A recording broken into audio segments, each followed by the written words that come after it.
اسم محمد بوزان مكلف بالمندوبيه المحليه لمؤسسه وسائط المملكه في الناس.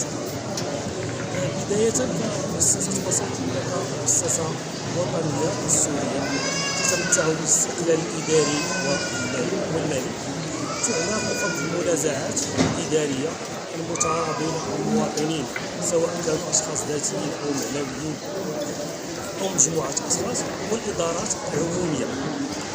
مؤسسة وسائط المملكة متواجدة بالمعرض الجهوي للكتاب والنشر المنظم من طرف المديرية الجهوية للثقافة فاس مكناس من 13 إلى 19 جويلية 2023.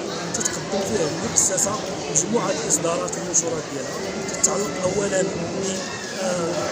بتقارير موجهة لصاحب الجلالة نصر الله وأيده من سنة 2012 إلى سنة 2021، بالإضافة إلى المجلات النصف سنوية التي تصدرها المؤسسة، وكذلك الظاهر الشريف المحدث لها ونظامها الداخلي.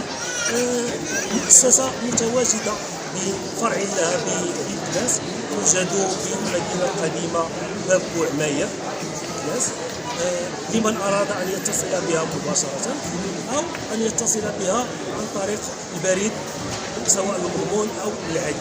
المؤسسة تتعرض عليها مجموعة ديال القضايا سواء ذات الطابع الإداري تتعلق مثلا بتسوية الأوضاع الإدارية والمالية للموظفين، أو مثلا طلب شهادات إدارية مثل مثلا شهادة السكنة أو البطاقة الوطنية، أو أنها تعنى بطلبات أخرى تتمثل في رخص البناء أو رخص السكنة. هذا كل ما يتعلق بالطابع الإداري. أما فيما يتعلق بالطابع قضايا ذات الطابع المالي فتتعلق مثلا بالتظلم من فرض ضرائب غير مستحقة على المواطنين، فيلجؤون للمؤسسة من أجل مكاتبة سواء المديرية العامة للضرائب أو المديرية الإقليمية من أجل إعفائهم من هذه الضرائب غير المستحقة.